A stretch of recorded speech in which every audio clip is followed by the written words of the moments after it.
والسابقون الأولون من المهاجرين والأنصار والذين اتبعوهم بإحسان رضي الله عنهم ورضوا عنه ذلك الفوز العظيم صدق الله العلي العظيم. درود شریف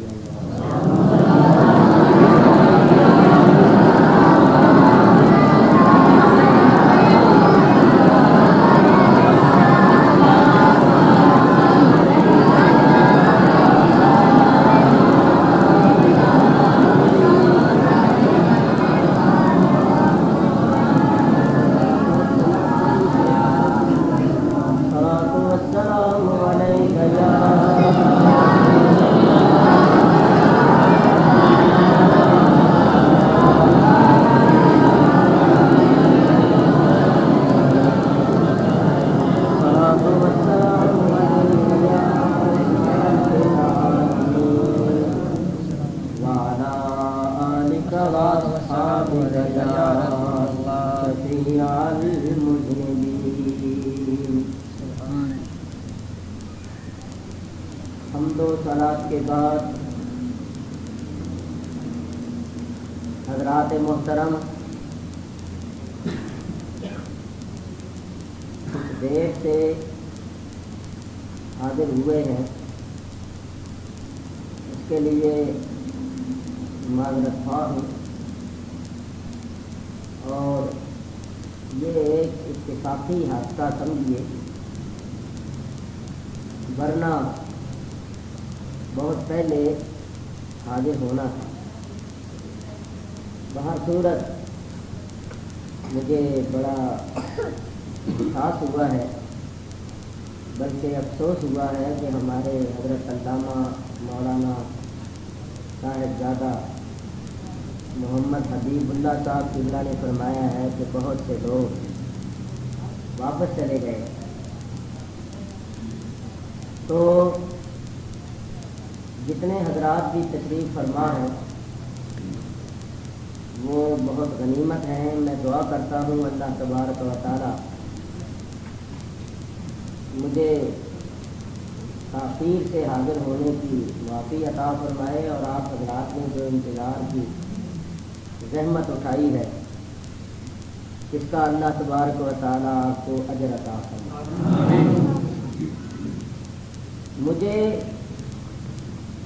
میں کچھ سوچ سمجھ کے نہیں آیا، میں نے حضرت مولانا سے عرض کیا ہے کہ میں کیا بیان کروں، تو انہوں نے فرمایا کہ جو تمہاری مرضی۔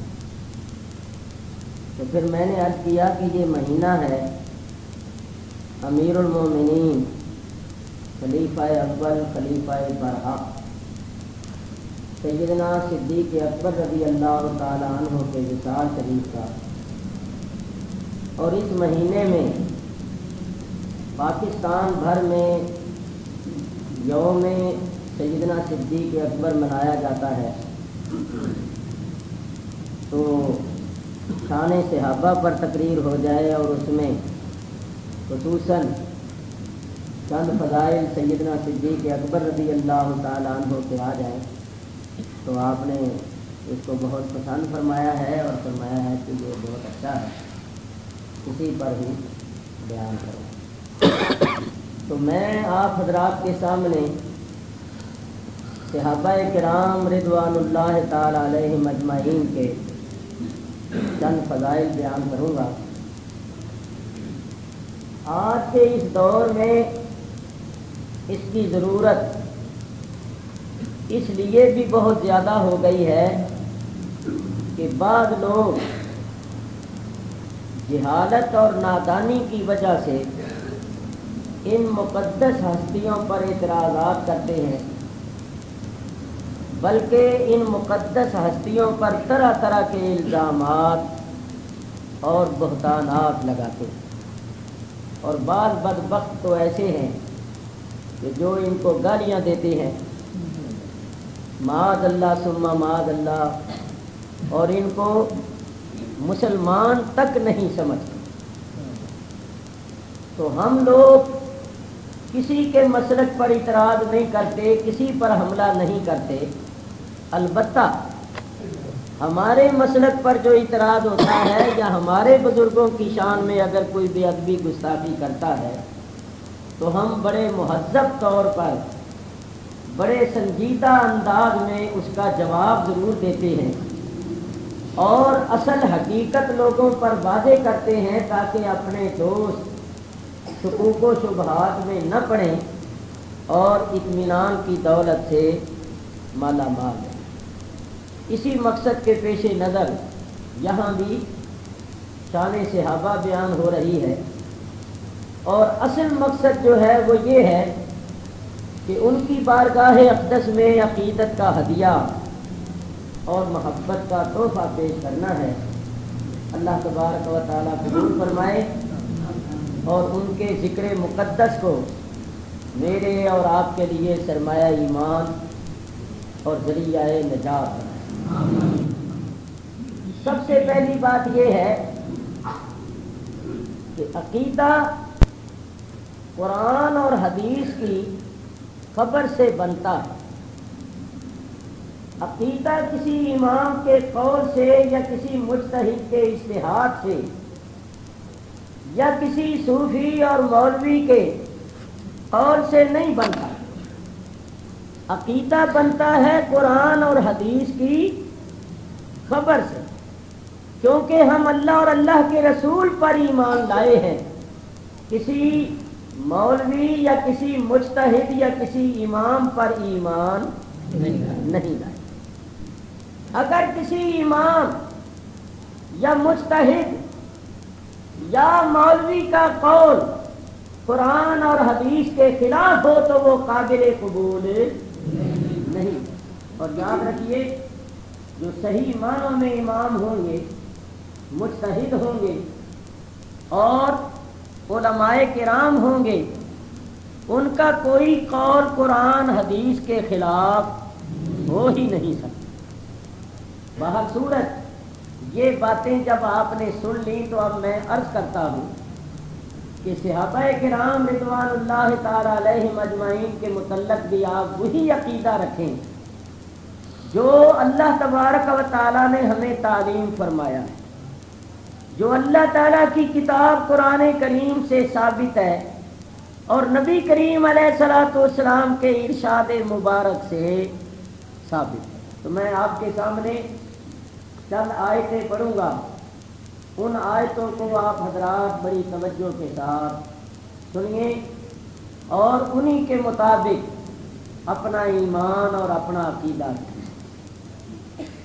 اللہ تعالیٰ ارشاد فرماتا ہے والذین آمنوا، اور وہ لوگ جو ایمان لائے، وہاجروا، اور ہجرت کی، وجاہدوا فی سبیل اللہ، اور اللہ کی راہ میں جہاد کیا۔ یہ تو ہو گئے مہاجرین جو مکہ مکرمہ میں ایمان لائے اور پھر مکہ مکرمہ سے ہجرت کر کے مدینہ منورہ میں آئے اور مدینہ منورہ میں آ کر اللہ کی راہ میں جہاد کیا۔ والذین آووا ونصروا، اور وہ جنہوں نے ان مہاجرین کو اپنے گھروں میں پناہ دی اور ان کی مدد کی، یہ ہو گئے انصار۔ ان سب کے بارے میں اللہ تعالیٰ ارشاد فرماتا ہے اولئک ھم المؤمنون حقا، یہ لوگ سچے اور پکے مومن، لہم مغفرۃ ورزق کریم، ان کے واسطے بخشش ہے اور ان کے واسطے عزت کی روزی ہے۔ اس آیہ کریمہ سے ثابت ہوا کہ جو لوگ مکہ مکرمہ میں ایمان لائے پھر ہجرت کر کے مدینہ طیبہ آئے اور مدینہ طیبہ میں آ کر راہ خدا میں جہاد کیا، اور دوسرے وہ لوگ جو مدینہ طیبہ میں رہتے تھے انہوں نے اپنے ان مہاجرین بھائیوں کو اپنے ہاں جگہ دی اور ان کی مدد کی. اللہ ان سب مہاجرین اور انصار کے بارے میں فرماتا ہے اولئک هم المؤمنون حقا. یہ لوگ سچے اور پکے مومن. بتاؤ ان کے سچے اور پکے مومن ہونے کی خبر کون دے رہا؟ کوئی مجتہد، کوئی امام یا کوئی ملا مولوی؟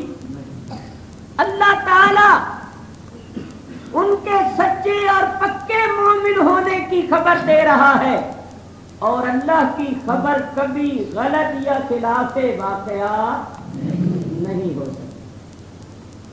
تو میرے بزرگوں اور دوستوں، ثابت ہوا کہ جو ان کو سچا پکا مومن نہیں مانتا وہ قرآن پر ایمان نہیں رکھتا، وہ اللہ کی کتاب پر ایمان نہیں رکھتا. جو اللہ تعالیٰ پر اور اللہ کی کتاب پر ایمان رکھتا ہے وہ ان کو سچا اور پکا مومن مانتا ہے. ان کے ایمان میں کروڑواں حصہ بھی شک شبہ نہیں کرتا.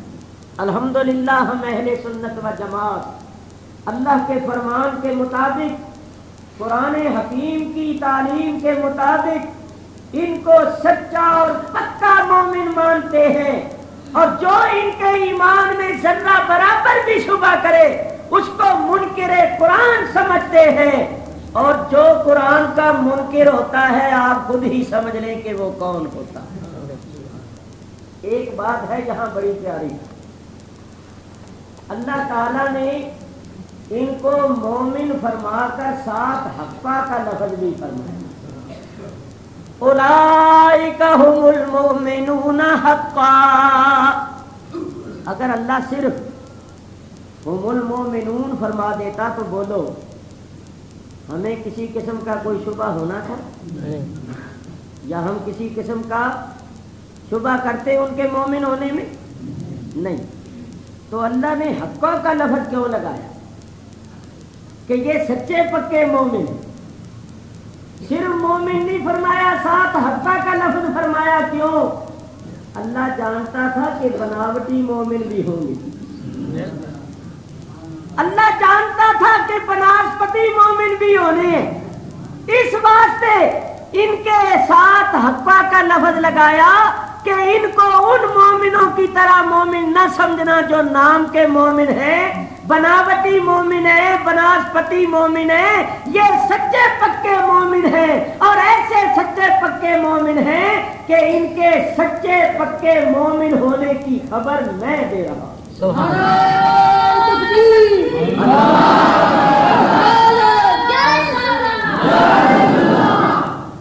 میرے بزرگوں اور دوستوں، مہاجرین اور انصار کے دو طبقے.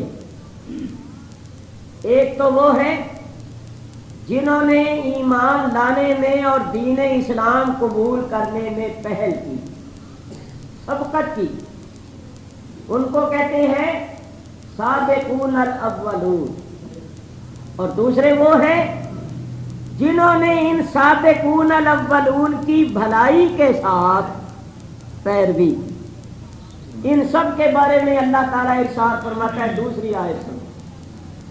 اللہ تعالیٰ ارشاد فرماتا ہے والسابقون الاولون من المہاجرین والانصار. سبقت کرنے والے پہلے مہاجرین اور انصار میں، یعنی مہاجرین اور انصار میں سے جنہوں نے ایمان لانے میں اور دین اسلام قبول کرنے میں پہل کی. والسابقون الاولون من المہاجرین والانصار. مہاجرین اور انصار میں سے سبقت کرنے والے پہلے، والذین اتبعوہم بإحسان. اور دوسرے وہ جنہوں نے بھلائی کے ساتھ ان سابقون الاولون کی پیروی،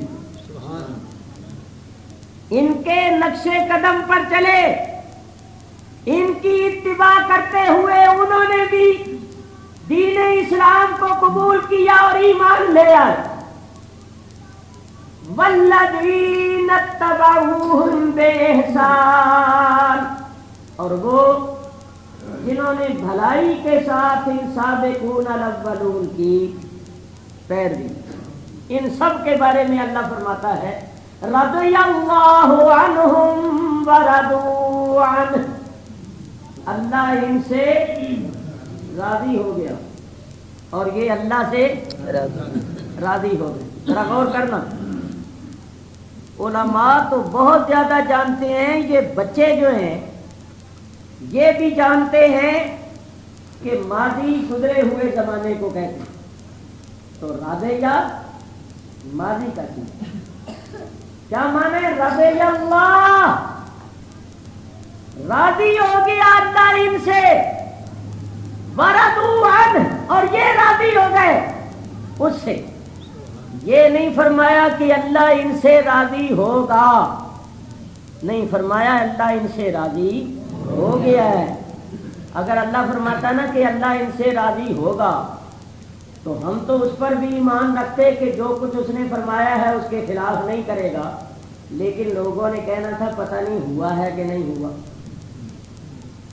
نہیں، اللہ فرماتا ہے ہم ان سے راضی ہو گئے، اللہ تعالیٰ نے اپنی رضا کی سند ان کو عطا فرما دی، اللہ ان سے راضی ہو گیا۔ اب میں آپ سے پوچھتا ہوں، ذرا بتائیے جن سے اللہ راضی ہو گیا ہے، اگر کوئی ان سے ناراض رہے گا تو وہ اپنا ہی نقصان کرے گا۔ بھائی جن سے اللہ راضی ہو گیا ان کا کیا بگڑے گا؟ اور ایک بات اور سنو کہ جو ان سے ناراض رہے گا وہ خدا تعالیٰ کا مخالف ہوا یا موافق؟ مخالف ہوا۔ اس کا تو مطلب یہ ہوا کہ اے اللہ تو ان سے راضی ہو گیا پر میں ان سے راضی نہیں ہوں۔ یہ بات وہی کہے گا جو اللہ کا مخالف ہوگا، اور جو اللہ تعالیٰ کا ماننے والا ہے، جو اللہ کی رضا کا طالب ہے، وہ یہی کہے گا کہ اے اللہ جن سے تو راضی ان سے میں راضی۔ اب اللہ تو فرما رہا ہے کہ میں ان سے راضی ہو گیا ہوں، اور کچھ لوگ ابھی تک ناراض ہیں کچھ لوگ ابھی تک ناراض ہیں، تو ہوتے رہے ناراض۔ ان کے ناراض ہونے سے کیا ہوتا ہے؟ اپنا ہی نقصان کریں گے۔ جن سے اللہ راضی ہو چکا ہے ان کا کیا نقصان ہوگا؟ اللہ تعالیٰ ارشاد فرماتا ہے رضی اللہ عنہم ورضوا عنہ، راضی ہو گیا اللہ تعالیٰ ان سے اور یہ راضی ہو گئے اللہ تعالیٰ سے۔ آگے وَأَعَدَّ لَهُمْ جَنَّاتٍ تَجْرِي تَحْتَهَا الْأَنْهَارُ، اور اللہ نے ان کے واسطے باغات بنائے، جنتیں بنائی جن کے نیچے نہریں جاری ہوں، خالدین فیہا ابدا، اور یہ ان باغوں میں ہمیشہ ہمیشہ رہیں۔ یہ بات بھی یاد رکھنا، بولو ان کے جنتی ہونے اور ہمیشہ ہمیشہ جنت میں رہنے والے ہونے کی خبر کون دے رہا ہے؟ اللہ تعالیٰ، اور اللہ تعالیٰ کی خبر کبھی غلط نہیں ہو۔ اللہ تعالیٰ ارشاد فرماتا ہے خالدین فیہا ابدا، یہ ہمیشہ ہمیشہ ان باغوں میں رہیں گے۔ یہاں بھی ذرا غور کرو، اللہ تعالیٰ تو فرما رہا ہے کہ یہ جنت میں جائیں گے اور ہمیشہ ہمیشہ جنت میں رہیں گے، اور کچھ لوگ کہتے ہیں یہ جنت میں نہیں جائیں گے، تو ان کی بات اللہ کے خلاف ہوئی یا اللہ تبارک و تعالیٰ کے موافق ہوئی؟ خلاف ہوئی نا، موافق نہیں ہوئی، کیونکہ اللہ فرماتا ہے یہ جنت میں جائیں گے اور ہمیشہ جنت میں رہیں گے، اور وہ کہتے ہیں یہ جنت میں نہیں جائیں گے، معاذ اللہ یہ جہنم میں جائیں گے، استغفر اللہ۔ تو جو اللہ پر اور اللہ کی کتاب پر ایمان رکھتا ہے اس کا یہی عقیدہ ہے کہ صحابہ